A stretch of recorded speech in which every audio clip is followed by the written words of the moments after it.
All right, we are recording, and this is a work session of the Bold School Board. And today is the 23rd. What do we have on the agenda here for the work session?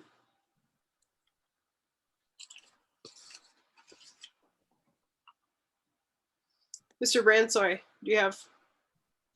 Okay, I There you didn't go. know if you're waiting for me or if you I were. was waiting for you. Sorry, can you hear me?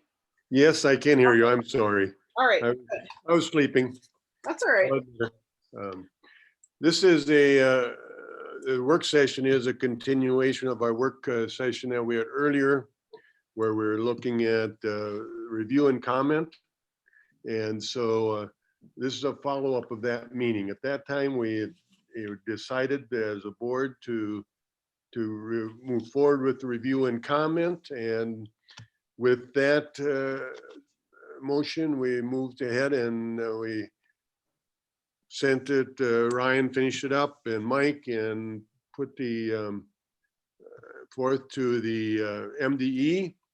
And then from the State Department, then Ryan and Mike presented it to the bond council. And so we had, so then they got back to us and talked about the review and comment, and there was one section of it that they had questions on. And so I'm going to let Ryan speak to that conversation. I don't know if Mike is on with us tonight or not.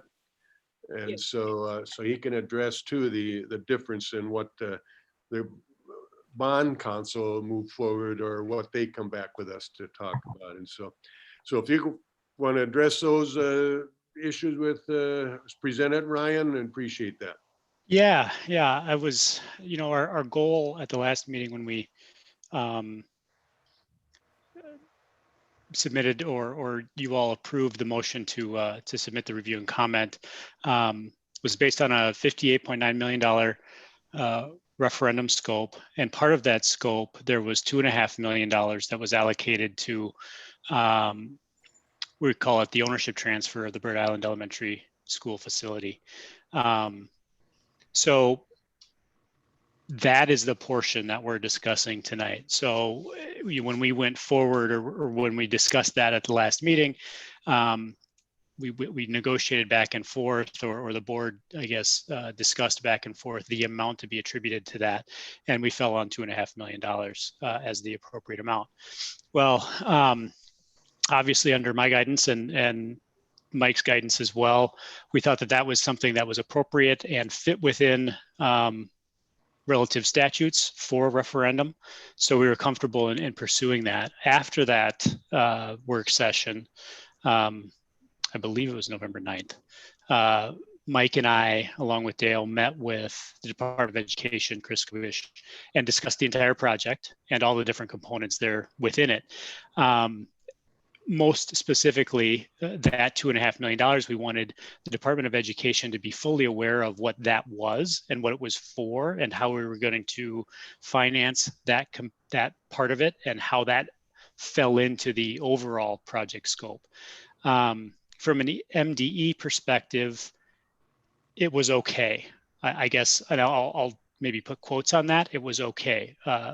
Mr. Kubish didn't think that from an MDE perspective that it was an issue, and he was okay with it. He was okay with me putting forth the review and comment to describe it as we all left that meeting on November 9th, that it was an ownership transfer amount of funds and that it was going to be included in the first question, not a separate question, and all that good stuff. So he did say, though, however, as long as bond counsel is good with it, I'm good with it. So he kind of put that little asterisk on the overall review and comment submittal. So we said, okay. So I did go forward and submit the review and comment the next day. We met with Mr. Kubish on Thursday. So I submitted the review and comment on Friday. And I let him know that I was going to include everything that we talked about with that $2.5 million. I did ask him, if we decide that something needs to change before the actual adoption of the resolution, which is tonight, would he be okay with me amending the review and comment and describing any sort of changes? And he was absolutely okay with that.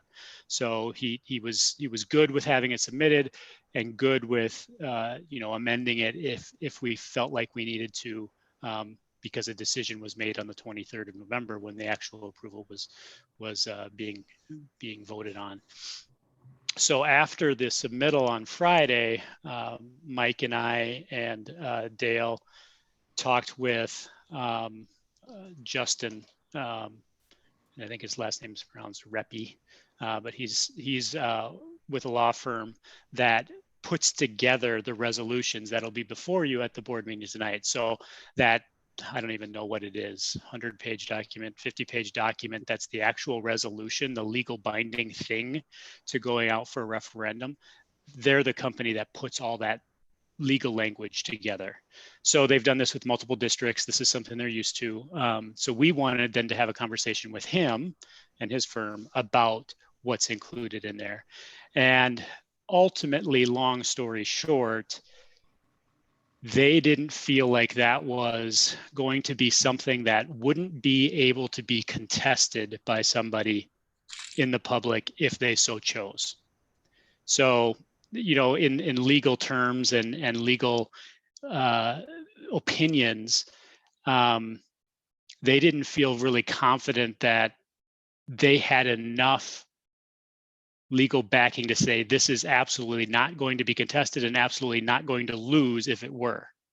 So those are some things when you start talking to lawyers that you kind of perk your ears about, and you think, okay, my job for sure, first thing first, is to protect Bold and make sure that you guys aren't put in a position that, definitely litigation isn't brought against, but if it is, that you're in a good legal standpoint to stand on in any case. So we kind of batted around. Mike and I probably had, I don't know, half a dozen or so statutes in the state that we cited that we felt compelled this to be a good reason why we could do what we were asking with that $2.5 million.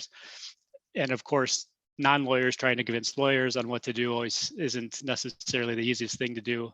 And my parting ways, as they were going to then go and study it for a couple of days, was if it's something that just doesn't bode itself well to being 100% concrete, something that they're not worried about the district being in an odd position, let's just not do it. Let's just pull that out. Let's not have the district be in that position. Let's not try to find a loophole or something like that to maybe will work down the road. To me, that portion was something maybe not worth sacrificing the whole referendum.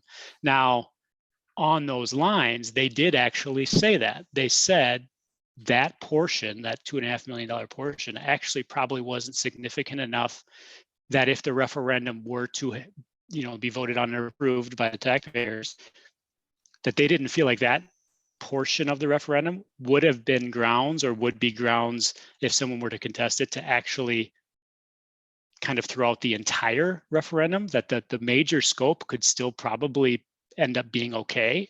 Just that portion of the scope would be the portion that would be, kind of subject to maybe withdrawal, if you will.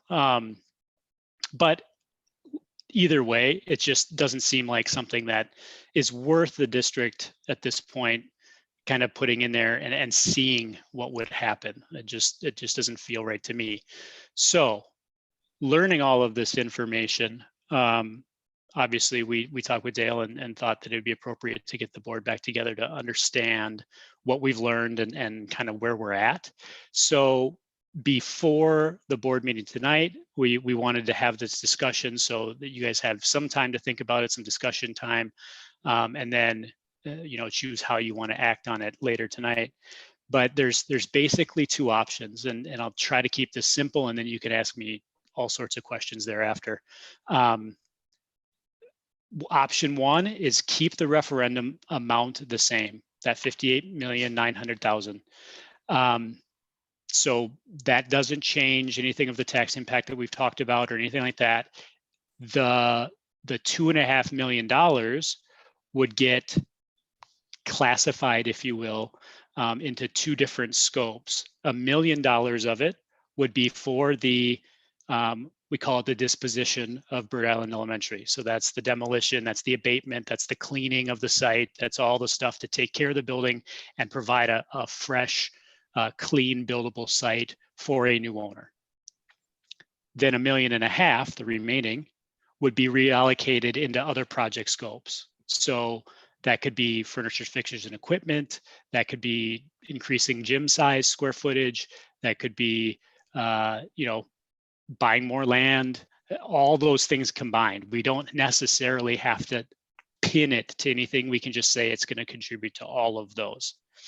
So that's option one. Leave the amount the same and allocate that $2.5 million for the disposition of Bird Island Elementary School, and then enhancing project scopes that are already within the referendum. Option two is we reduce the overall referendum amount by $1.5 million.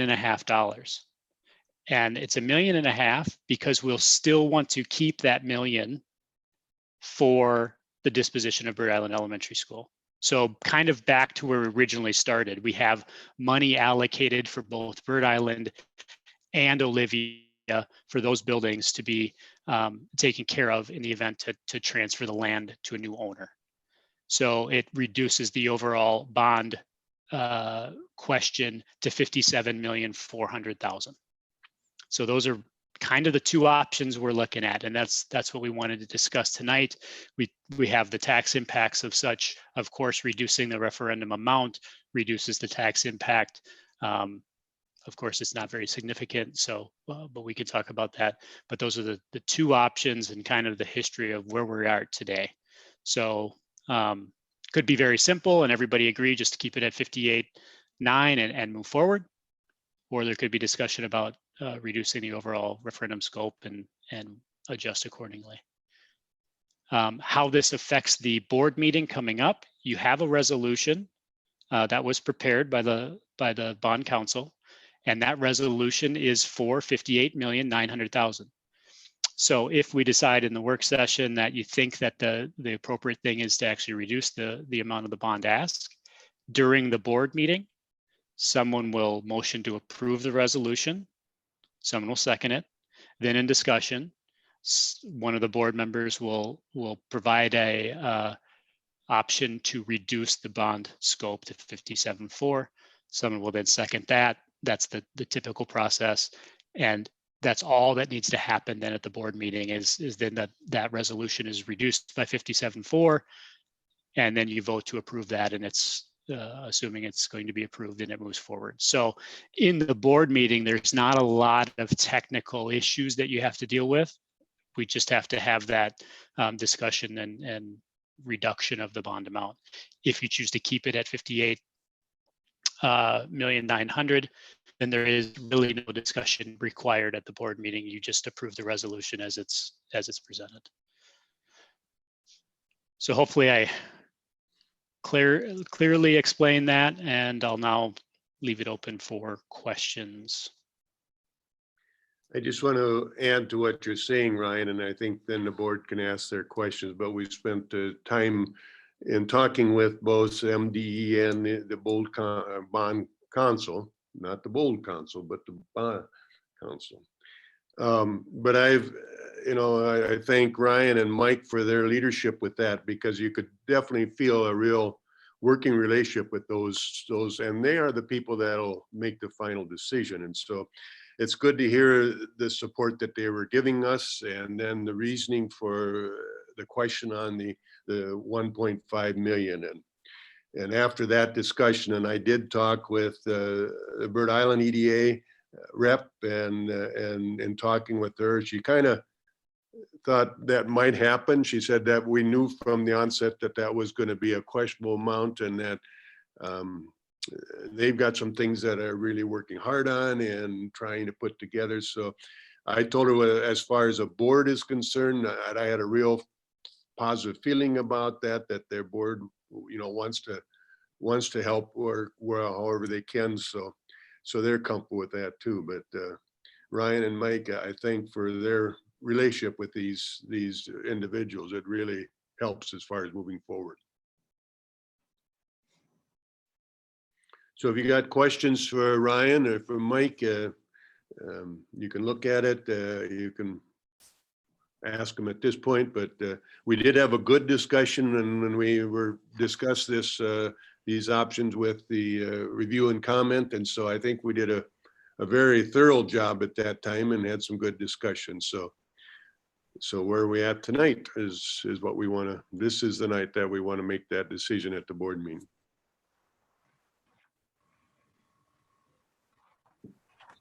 Jill, I'll ask a question here if you don't mind. Guys, thank you for your work in this, and it really helps lay out the options that we have very clearly.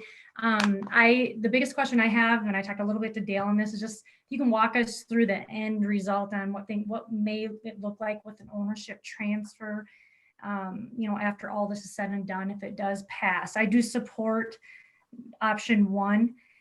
Keeping the amount the same. I'm just curious on what it will look through the process toward the end.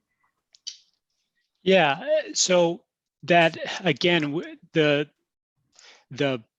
approval of the referendum with including $1 million in there for the disposition of Bird Island Elementary School does not mean that you won't seek some form of ownership transfer that doesn't include that $1 million, right? So you still have options open there.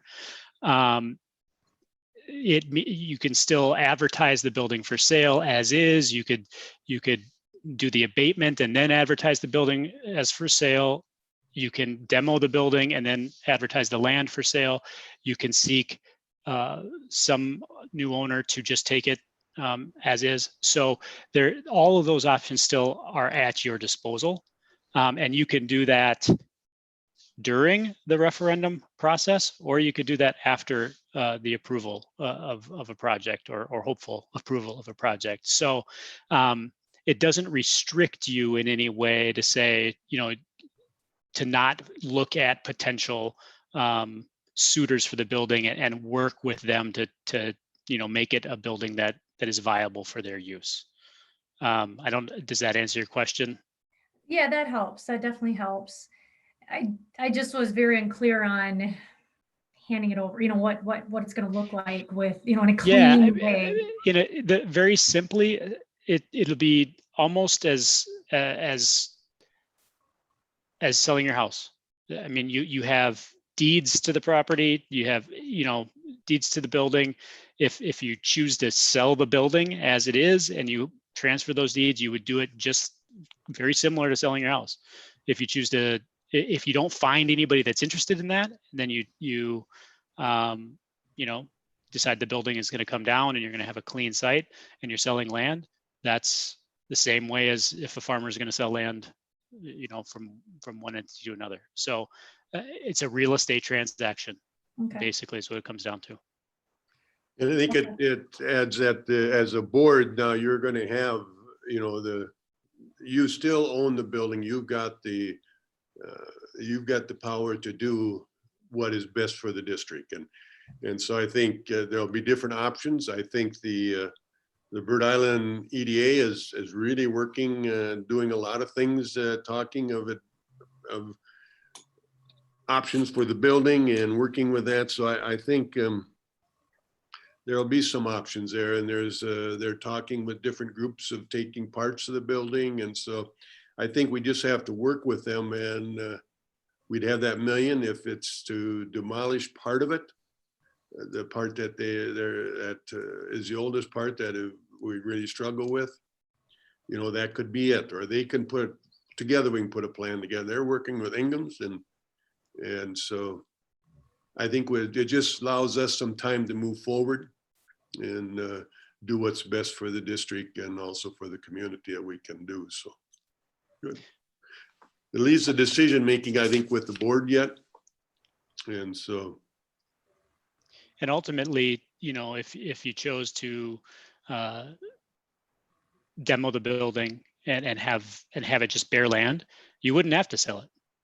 The district could just own the land for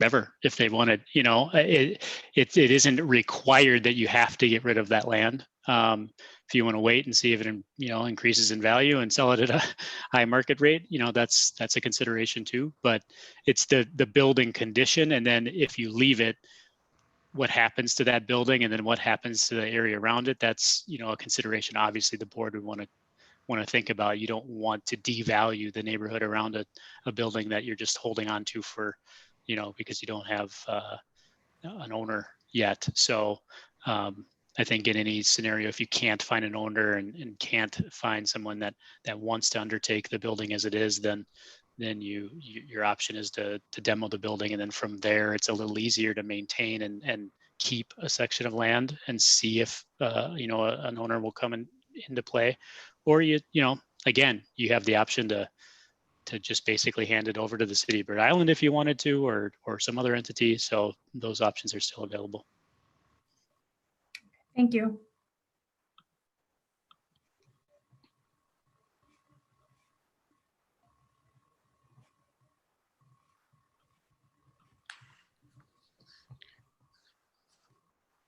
Anything else?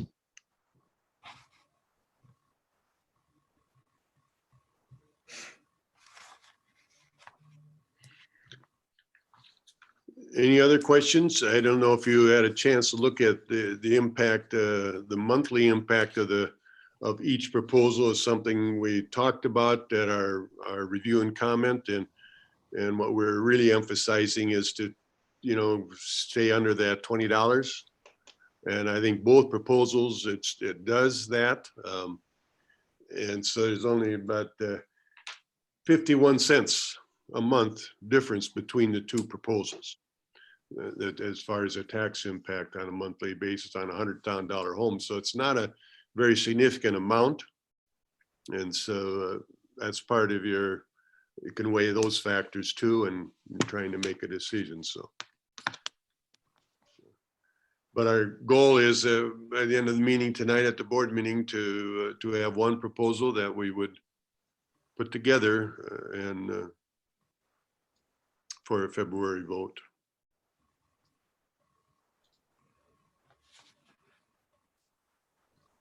Any other questions?